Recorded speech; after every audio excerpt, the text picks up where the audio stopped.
Hi friends, मैं धर्मेंद्र अपने YouTube channel amazing पाठशाला में आप लोगों का स्वागत करता हूं। दोस्तों, आज के वीडियो लेक्चर में मैं आप लोगों के लिए सामान्य भूगोल के अंतर्गत सौर मंडल के दूसरे पार्ट को लेकर आया हूं। दोस्तों, यदि आप लोगों ने इसके पहले पार्ट को नहीं देखा है तो प्लीज़ आप मेरे चैनल के प्लेलिस्ट में जाके वीडियो को देख सकते हैं। दोस्तों, इसमें सम्मिलित सभी प्रश्न परीक्षा की दृष्टि से बहुत ही महत्वपूर्ण है और बार बार परीक्षाओं में पूछे जाते हैं। दोस्तों, इन सभी प्रश्नों का जवाब देने के लिए आप लोगों के पास सिर्फ 5 सेकंड का समय होगा। तो आइए दोस्तों, बिना समय गंवाए वीडियो को स्टार्ट करते हैं।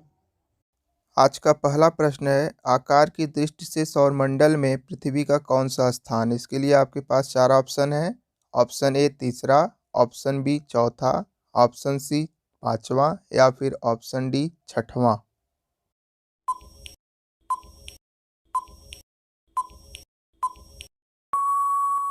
इस क्वेश्चन का बिल्कुल सही जवाब होगा दोस्तों ऑप्शन सी अर्थात पांचवा। जी हाँ दोस्तों, आकार की दृष्टि से सौरमंडल में पृथ्वी का पांचवा स्थान है। दोस्तों, ग्रहों के आकार के घटते हुए क्रम में बृहस्पति, शनि, अरुण, वरुण, पृथ्वी, शुक्र, मंगल एवं बुध होते हैं। दोस्तों, सौरमंडल का सबसे बड़ा ग्रह बृहस्पति होता है, जबकि सबसे छोटा ग्रह बुध होता है। नेक्स्ट क्वेश्चन है, किस ग्रह को नीला ग्रह भी कहते हैं? Option A Shani, option B Prithvi, option C Mangal या फिर ऑप्शन डी शुक्र।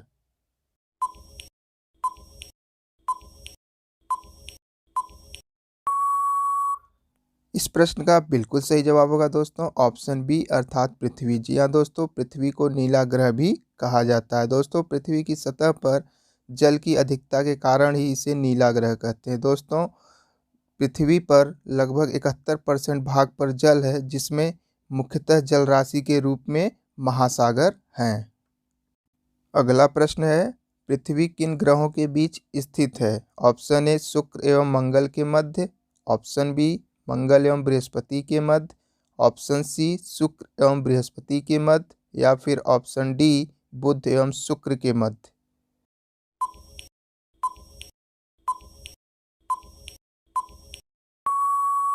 इस क्वेश्चन का बिल्कुल करेक्ट आंसर होगा दोस्तों ऑप्शन ए अर्थात शुक्र एवं मंगल के मध्य। जी हाँ दोस्तों, पृथ्वी शुक्र एवं मंगल ग्रह के बीच स्थित है। दोस्तों, सूर्य से दूरी के अनुसार ग्रहों का क्रम निम्नलिखित होता है: बुध, शुक्र, पृथ्वी, मंगल, बृहस्पति, शनि, अरुण और वरुण। नेक्स्ट क्वेश्चन है मित्रों आप लोगों के लिए, पृथ्वी सूर्य से अपनी अधिकतम दूरी पर कब होती है? ऑप्शन ए 30 जनवरी को, ऑप्शन बी 22 दिसंबर को, ऑप्शन सी 20 सितंबर को या फिर ऑप्शन डी 4 जुलाई को।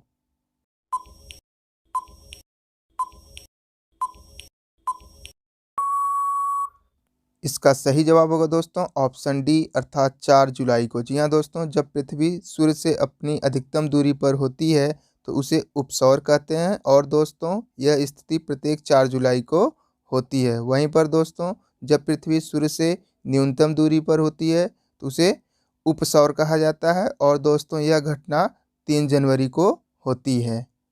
अगला प्रश्न देखते हैं, पृथ्वी का एकमात्र प्राकृतिक उपग्रह कौन सा है? Option A Aryabhata, option B Rohini, option C चंद्रमा या फिर ऑप्शन डी मंगल।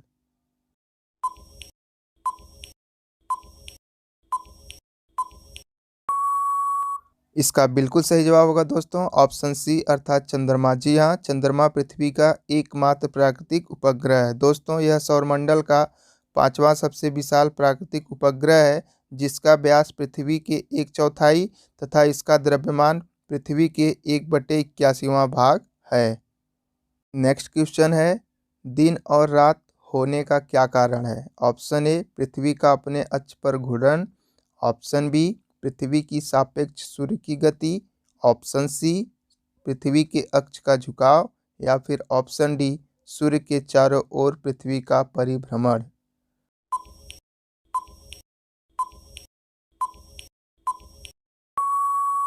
इसका सही जवाब होगा दोस्तों ऑप्शन ए अर्थात पृथ्वी का अपने अक्ष पर घूर्णन। जी हाँ दोस्तों, दिन और रात होने का मुख्य कारण पृथ्वी का अपने अक्ष पर घूर्णन गति करना है। अगला प्रश्न है आप लोगों के लिए, सूर्य से पृथ्वी की दूरी कितनी है? Option A 160 million kilometre, option B 150 million kilometre, option C 130 million kilometre या फिर ऑप्शन डी 140 मिलियन किलोमीटर।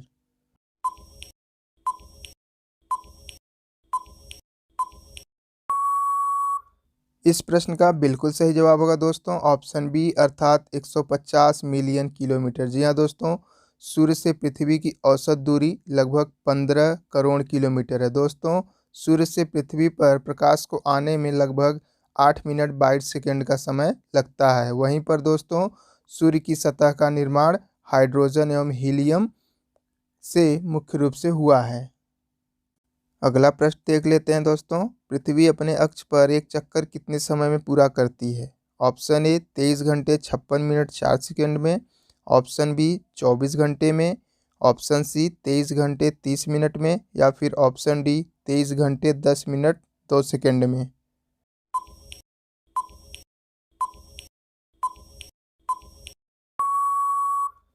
इस क्वेश्चन का बिल्कुल सही जवाब होगा दोस्तों ऑप्शन ए अर्थात 23 घंटे 56 मिनट 4 सेकंड में। जी हाँ दोस्तों, पृथ्वी अपने अक्ष पर एक चक्कर पूरा करने में 23 घंटे 56 मिनट और 4 सेकंड का समय लेती है। दोस्तों, पृथ्वी की दैनिक गति के कारण ही दिन और रात होते हैं। और दोस्तों, पृथ्वी सूर्य की एक परिक्रमा 365 दिन 6 घंटे 48 मिनट और 46 सेकंड में पूरा करती है। नेक्स्ट क्वेश्चन है, पृथ्वी पर दिन रात की अवधि किस स्थान पर समान होती है? ऑप्शन ए ध्रुवों पर, ऑप्शन बी मकर रेखा पर, ऑप्शन सी भूमध्य रेखा पर या फिर ऑप्शन डी कर्क रेखा पर।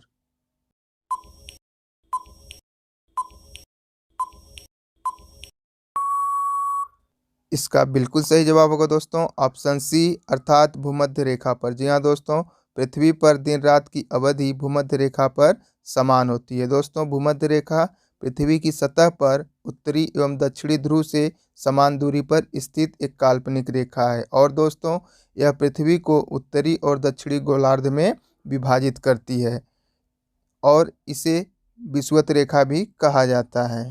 अगला प्रश्न देखते हैं, दक्षिणी गोलार्ध में सबसे लंबा दिन कब होता है? ऑप्शन ए 21 जून को, ऑप्शन बी 23 सितंबर को, ऑप्शन सी 21 मार्च को या फिर ऑप्शन डी 22 दिसंबर को।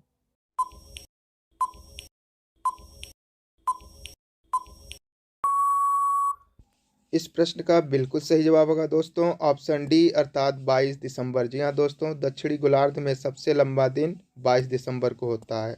और दोस्तों, वहीं पर बात करें उत्तरी गोलार्ध तो दोस्तों 21 जून को सबसे लंबा दिन होता है।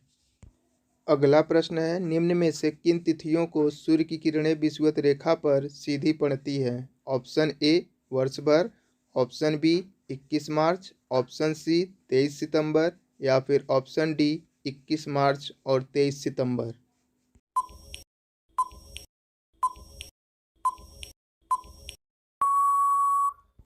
इसका बिल्कुल सही जवाब होगा दोस्तों ऑप्शन डी अर्थात 21 मार्च और 23 सितंबर। जी हाँ दोस्तों, विषुवत रेखा पर या भूमध्य रेखा पर सूर्य की किरणें 21 मार्च और 23 सितंबर को सीधी पड़ती हैं। नेक्स्ट क्वेश्चन है, किस तिथि को उत्तरी गोलार्ध में सबसे छोटा दिन होता है? Option A 21 March, option B 21 June, option C 23 सितंबर या फिर ऑप्शन डी 22 दिसंबर।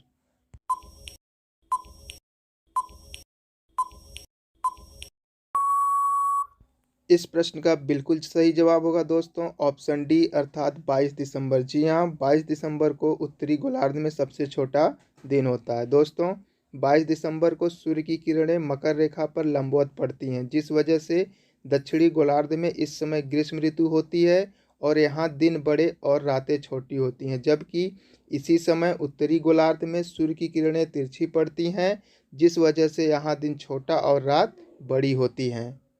अगला प्रश्न देखते हैं, ध्रुवों पर दिन और रात की अवधि कितनी होती है? ऑप्शन ए 3 माह, ऑप्शन बी 6 माह, ऑप्शन सी 9 माह या फिर ऑप्शन डी 12 माह।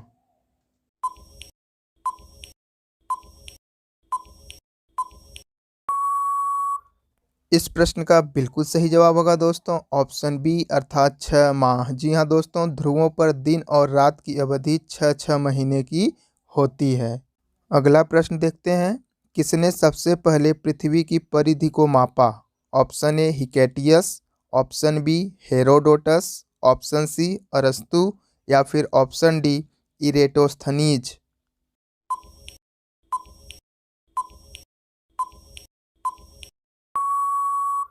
इस प्रश्न का बिल्कुल करेक्ट आंसर होगा दोस्तों ऑप्शन डी अर्थात इरेटोस्थनीज। जी हाँ दोस्तों, पृथ्वी की परिधि को सबसे पहले इरेटोस्थनीज ने मापा था। दोस्तों इरेटोस्थनीज यूनान का एक महान गणितज्ञ, भूगोलविद, कवि एवं खगोलविद था।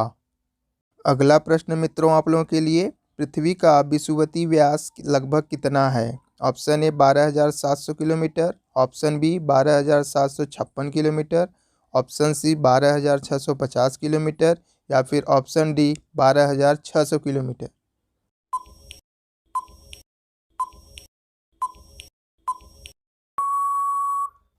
इस प्रश्न का बिल्कुल सही जवाब होगा दोस्तों ऑप्शन बी अर्थात 12,756 किलोमीटर। जी हाँ दोस्तों, पृथ्वी का विषुवतीय व्यास लगभग 12,756 किलोमीटर है दोस्तों। वहीं पर इसका ध्रुवीय व्यास 12,714 किलोमीटर है।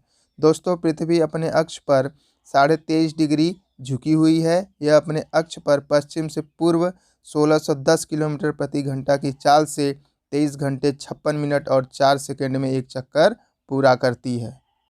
अगले प्रश्न को देखते हैं, निम्न में से कौन सा ग्रह पृथ्वी से आकार में छोटे हैं? ऑप्शन ए अरुण और मंगल, ऑप्शन बी वरुण और शुक्र, ऑप्शन सी शुक्र और मंगल या फिर ऑप्शन डी वरुण और मंगल।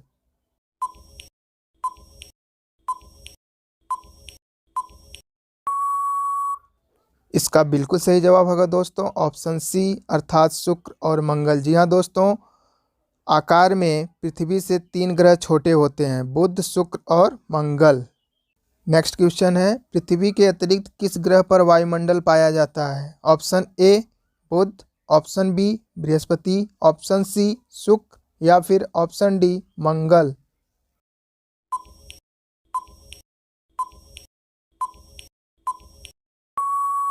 इस प्रश्न का बिल्कुल सही जवाब होगा दोस्तों ऑप्शन डी अर्थात मंगल। जी हाँ दोस्तों, पृथ्वी के अतिरिक्त मंगल ग्रह पर वायुमंडल पाया जाता है। दोस्तों मंगल ग्रह सौर मंडल में सूर्य से चौथा ग्रह है। पृथ्वी से इसकी आभा लाल दिखती है, इस वजह से इस ग्रह को लाल ग्रह भी कहा जाता है। अगला प्रश्न है, सौरमंडल का सबसे छोटा उपग्रह कौन है? Option A Deimos, option B Phobos, option C फार्डेलिया या फिर ऑप्शन डी चंद्रमा।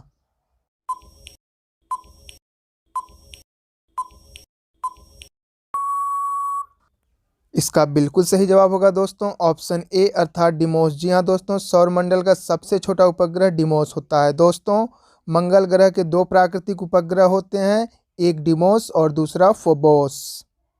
नेक्स्ट क्वेश्चन है, सौरमंडल का सबसे बड़ा ग्रह कौन सा है? Option A Arun, option B Brihaspati, option C Shukra या फिर ऑप्शन डी शनि।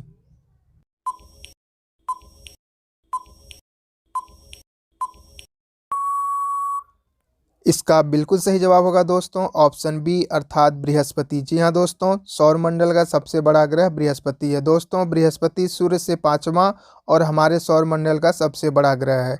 दोस्तों बृहस्पति को शनि, अरुण और वरुण के साथ एक गैसीय ग्रह के रूप में वर्गीकृत किया जाता है। दोस्तों इन चारों ग्रहों को बाह्य ग्रह के रूप में भी जाना जाता है।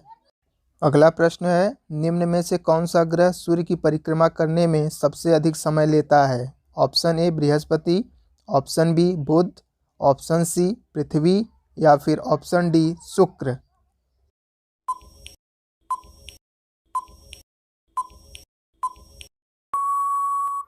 इस प्रश्न का बिल्कुल सही जवाब होगा दोस्तों ऑप्शन ए अर्थात बृहस्पति। जी हाँ दोस्तों, बृहस्पति सूर्य की परिक्रमा करने में सबसे अधिक समय लेता है। इसके अलावा दोस्तों बृहस्पति सौरमंडल का सबसे बड़ा ग्रह भी है। दोस्तों बृहस्पति सूर्य का एक चक्कर लगभग 11 वर्षों में लगाता है। वहीं पर बुध की बात करें दोस्तों तो बुध सूर्य की परिक्रमा सबसे कम दिनों अर्थात 88 दिनों में लगाता है तथा पृथ्वी 365 दिन तथा शुक्र वहीं पर 225 दिनों में सूर्य का एक चक्कर लगाता है।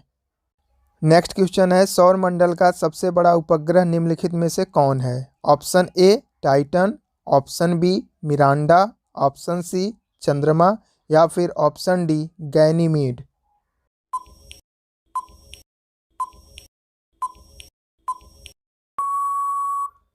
इसका बिल्कुल सही जवाब होगा दोस्तों ऑप्शन डी अर्थात गैनीमीड। जी हाँ दोस्तों, सौर मंडल का सबसे बड़ा उपग्रह गैनीमीड है। दोस्तों गैनीमीड हमारे सौर मंडल के सबसे बड़ा ग्रह बृहस्पति का उपग्रह है। दोस्तों इसका व्यास 5268 किलोमीटर है, जो बुध ग्रह से भी 8% बड़ा है।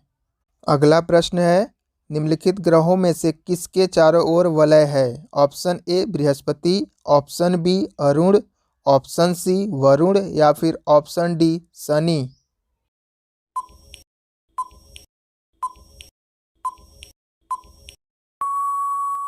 इसका बिल्कुल सही जवाब है दोस्तों ऑप्शन डी अर्थात शनि। जी हाँ दोस्तों, शनि ग्रह के चारों ओर वलय या छल्ले बने हुए हैं।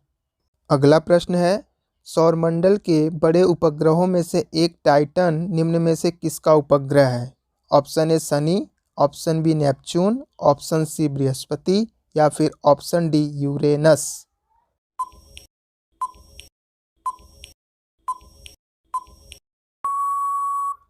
इसका बिल्कुल सही जवाब है दोस्तों ऑप्शन ए अर्थात शनि। जी हाँ दोस्तों, सौरमंडल के बड़े उपग्रहों में से एक टाइटन शनि ग्रह का उपग्रह है। दोस्तों शनि ग्रह सूर्य से छठा ग्रह है। नेक्स्ट क्वेश्चन है, पश्चिम की ओर भ्रमण करने वाला निम्न में से कौन सा ग्रह है? Option A Prithvi, option B Shani, option C Varun या फिर ऑप्शन डी अरुण।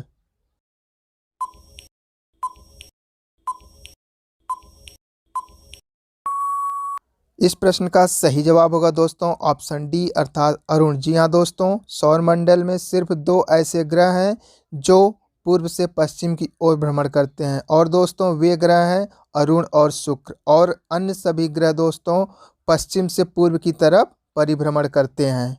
अगला प्रश्न है, निम्न में से कौन सा ग्रह हरे प्रकाश को उत्सर्जित करता है?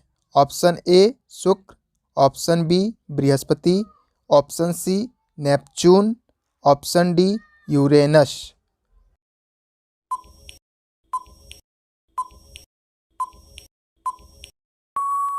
इस क्वेश्चन का बिल्कुल करेक्ट आंसर होगा दोस्तों ऑप्शन सी अर्थात नेपच्यून। जी हाँ दोस्तों, नेपच्यून को वरुण ग्रह भी कहा जाता है इंग्लिश में।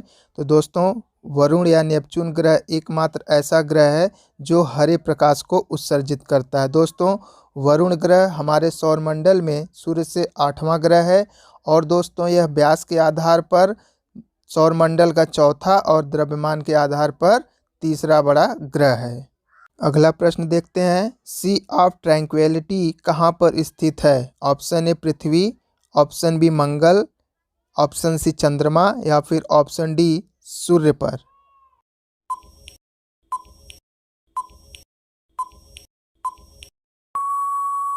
इस प्रश्न का सही जवाब होगा दोस्तों ऑप्शन सी अर्थात चंद्रमा। जी हाँ दोस्तों, सी ऑफ ट्रैंक्विलिटी चंद्रमा पर स्थित है। दोस्तों यह सागर चंद्रमा के ट्रैंक्विलिटी बेसन में पाया जाता है और बेसाल्ट से बना है। दोस्तों यह चांद पर कम ऊंचाई वाला मैदान है और पानी नहीं है, बल्कि यह क्षेत्र धूल से भरा हुआ है। दोस्तों नील आर्मस्ट्रांग और एडविन एल्ड्रिन ऐसे पहले व्यक्ति थे जो चंद्रमा पर सबसे पहले पहुँचे।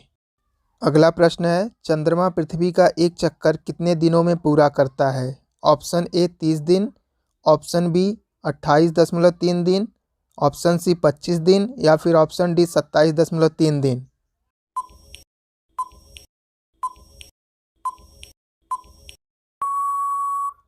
इस प्रश्न का बिल्कुल सही जवाब है दोस्तों ऑप्शन डी अर्थात 27.3 दिन। जी हाँ दोस्तों, चंद्रमा पृथ्वी का एक चक्कर 27.3 दिनों में पूरा करता है। दोस्तों चंद्रमा पृथ्वी का एकमात्र प्राकृतिक उपग्रह है और यह सौरमंडल का 5वां सबसे बड़ा प्राकृतिक उपग्रह है। दोस्तों यह अपने प्रकाश से नहीं चमकता, बल्कि यह सूर्य के प्रकाश से प्रकाशित होता है। दोस्तों पृथ्वी से चंद्रमा की दूरी 3,84,000 किलोमीटर है, और यह दूरी पृथ्वी की परिधि से 30 गुना अधिक है।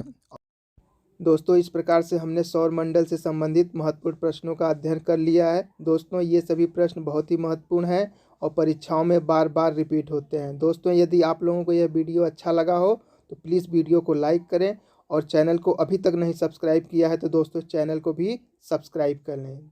जय हिंद, जय भारत।